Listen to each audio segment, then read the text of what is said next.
Shoulder dislocation गया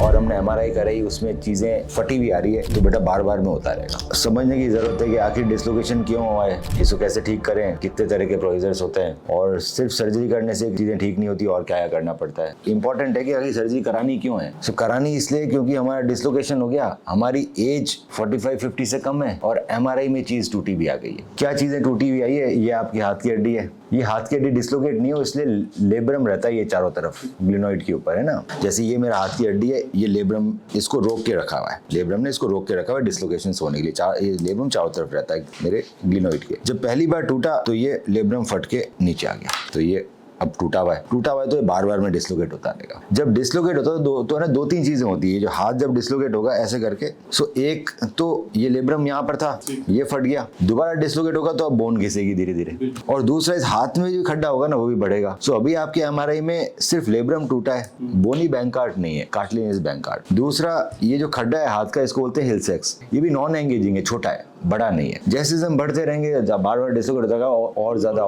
कुछ समय बाद क्या होता है, अपना आप सोच निकलने लग जाता है। तो जो चीज फट गई है उसको चिपका दो वापस, जो ये खड्डा है इसको भर दो। सो अगर मेरे पास सिर्फ कार्टिलेजिनस बैंकार्ट आया और बोनी बैंकार्ट नहीं आया तो हम करते हैं आर्थ्रोस्कोपिक सर्जरी दूरबीन से। उसमें क्या होता है कि मैंने दूरबीन की सर्जरी करी, ये फटा हुआ है, इसको वापस चिपकाना है, इसको चिपकाने के लिए दूरबीन की सर्जरी करी और मैंने एंकर डाल दिया।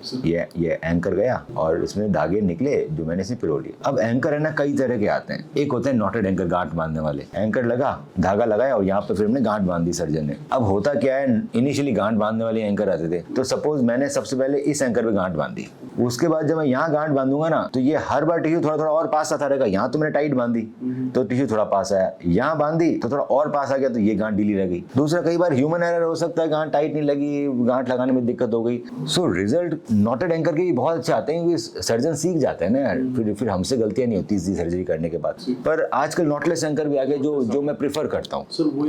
मेरे लिए क्यों बेटर है, एक तो 2 छेद में सर्जरी आती है, दूसरा नॉटलेस है, मेरे को गांठ वांठ नहीं लगानी, मेरा भी टाइम बचता है, आपका भी एनेस्थीसिया बचता है और गलती होने के चांसेस खत्म हो जाते हैं, ज्यादा मजबूती आती है। सो नॉटलेस एंकर 2 तरह के आते हैं, एक आते हैं पुश लॉक, एक आते हैं फाइबर टेक। दोनों ही नॉटलेस हैं, एक में टेप लगता है, एक में फाइबर होता है, तो दोनों ही रखता हूँ मैं अपने पास। पुश लॉक या दोनों में से एक चीज लगा लेते हैं। नॉटलेस का एंकर अंदर ही गांठ लग जाती है, बाहर गांठ लगाने की जरूरत नहीं है ना। तो ये नॉटलेस बेटर क्यों रहते हैं, सीक्वेंशियल टेंशन हो जाती है, एक टाइट किया, 2 टाइट किया, लगातार टाइट कर सकता हूँ मैं जितनी बार मेरा मन है। तो इससे वापस आ गया हमारा बैंकार्ट टिश्यू। अब ये तो बन गया, इसके बाद है ना मेरे एक खड्डा रह गया यहाँ पे, खड्डे को हम भरते हैं रेम्प्लिसाज से। ये भी करना जरूरी है, इससे भी क्या होता है, रेम्प्लिसाज करने से मेरे फ्यूचर में डिस्लोकेशन के चांसेस खत्म हो जाते हैं। मेरे को अगर फ्यूचर में चाहिए कि बेटर रिजल्ट आए, ये हमारा ह्यूमरस में यहाँ खड्डा रहता है पीछे, इस खड्डे में पीछे की मांसपेशी भर देते हैं। इसके अंदर नॉटेड एंकर भी आते हैं, नॉटलेस भी आते हैं। तो ये 2 नॉटलेस एंकर लगाए और इसमें आपस में धागे वगे पिरोए और अपना भी टाइट हो जाता है, ये खड्डा भर गया मांसपेशी से। सो रेम्प्लिसाज प्रोसीजर ये दोनों कर दिया। अब ये दोनों करने के बाद कोई दर्द नहीं होगा, दूरबीन की सर्जरी है, आपका हाथ बंधा रहेगा 3 से 4 सप्ताह तक। उसके बाद पहले दिन से एक्सरसाइज चालू हो जाएगी, उसको हम एक्सरसाइज बढ़ाते रहेंगे। हम आपको हर वीक कॉल करेंगे। इसकी क्यों जरूरत रहती है, क्योंकि सिर्फ यही चीज नहीं है जो डिस्लोकेशन बचा रही है, हमारी मांसपेशियां भी तो है। इन सर्जरी करने से मांसपेशियां कमजोर हो गई, अगर मैंने मांसपेशियों को मजबूत नहीं किया वापस, तो सारा स्ट्रेस इस पे पड़ेगा, ये फेल होने के चांसेस रहते हैं। ये जो रिहेबिलिटेशन है ये बहुत कम लोग करवा पाते हैं, बहुत सारे लोग दूर रहते हैं, बाहर फिजियोथेरेपी अच्छे होती नहीं है। स्पोर्ट्स रिहैब सेंटर का फर्क अलग ही पड़ता है, पर हमें बहुत एडवांस लेवल तक लेकर जाना है रिहेबिलिटेशन, जैसे अमेरिका में जाता है। सपोज कल को मेरे पास पेशेंट आता है जिसका बोनी बैंकार्ट हो गया, ये बोन भी टूट गई है ज्यादा, उस कंडीशन में हम फिर दूसरी सर्जरी करते हैं, तो हमें वहां नहीं पहुंचना है। वो होती है लटारजे। इसमें क्या थोड़ा ये दूरबीन से भी होती है और मिनी ओपन भी होती है, दोनों की रिजल्ट बराबर है। तो उसमें क्या होता है कि हम हड्डी काटते हैं, हमारे ऊपर कोरोकोइड होती है, उसको काटते हैं, उसको शेप करते हैं, और जहाँ वो बोन लॉस हुआ है वहाँ यहाँ पे बोन लॉस हुआ है। अभी मैं क्या दूरबीन से यहाँ सिर्फ लेब्रम बनाऊंगा आपका।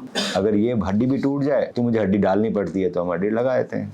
ये मिनी ओपन होता है और आर्थो दोनों होता है, और बोन ब्लॉक प्रोसीजर है, तो मैंने बोन वापस लगा दी। अब बोन वापस लगा दी तो डिस्लोकेट तो नहीं होगा, पर इसमें क्या है ना, जैसे ये हाथ में पूरा जा रहा है ना, ये फिर इधर ही रुक जाएगा, बोन ब्लॉक कर देगी, डिस्लोकेट नहीं होगा। अगर सपोज फ्यूचर में हमारा कभी डिस्लोकेशन हो जाता है इस बैंकार्ट के बाद, तो वापस भी बैंकार्ट कर सकते हैं, नहीं तो मेरे पास फ्यूचर में हमेशा ये ऑप्शन अवेलेबल रहेगा। ये जो हड्डी है ना, ये एक बार निकल गई तो वापस तो आएगी नहीं। ये हड्डी इधर आती है तो इसका टेंडन जो दिख रहा है ये काम का है काफी। तो हड्डी टेंडन के साथ आती है, टेंडन भी इसको बचाता है। कल को ये एक बार हो गया और ये फेल हो गया ना, तो फिर यहाँ से हड्डी लानी पड़ती है, वो बिना टेंडन के आती है। तो बिना टेंडन की हड्डी आएगी तो तक ढंग से काम करती नहीं है। सो ये एक प्रोसीजर है जिसको मैं फ्यूचर के लिए सिक्योर करके रखता हूँ। भरोसा नहीं है नहीं जी कल को वापस एक्सीडेंट हो जाए, कुछ हो जाए, उस दिन काम आ जाएगा। तो अभी फर्स्ट सर्जरी तो हमेशा दूरबीन से ही होनी चाहिए।